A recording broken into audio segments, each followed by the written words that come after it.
My name's Helen and I'm a storyteller, also known as Gothic Molly. And I recently went to Wookey Hole to audition for the Wookey Witch. On a baking hot day with hundreds of other hopefuls, I waited in line to do my 1-minute performance in front of the judges for a chance to get a post that was advertised as being a £50,000 pro rata job. I travelled all the way from York by train, lodged in Wells at the last minute, and in my best witch's cloak I took the bus to Wookey. What a publicity stunt. There were women all over the world there, from France, from Germany, from Italy, from America, and some of them, well, English wasn't their first language, they weren't that fluent, so why were these ladies encouraged to apply for a job which is dealing with an English-speaking public? Well, they were pawns in the Wookey Hole job advertisement, in my opinion. After standing in line, I got a panel of 3 judges, including Jerry Cottle himself, stony-faced and unmoved by my cackle. And I have to say, I think it's a great cackle.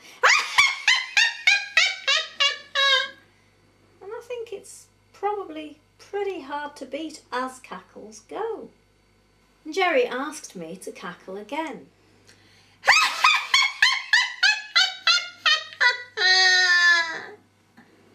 But after waiting around for 3 hours after the audition, I discovered that I hadn't been selected to go through to the next part with 15 hopefuls.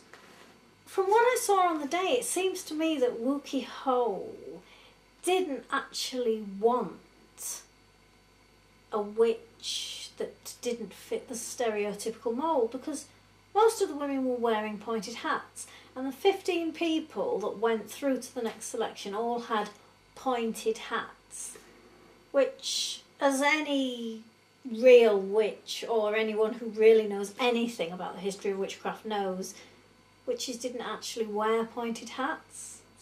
If you look at the actual publicity, glossy brochure, you can see that Wookey Hole probably has quite a Disney approach to their publicity, and I think that's what they were looking for, really, and probably wouldn't have been me. But I'd have much rather appreciated to have been told no thank you straight after my audition at midday, rather than wait around 3 hours and miss the market at Glastonbury. Anyway, I understand an estate agent got the job. All I can say is that estate agents make really good storytellers.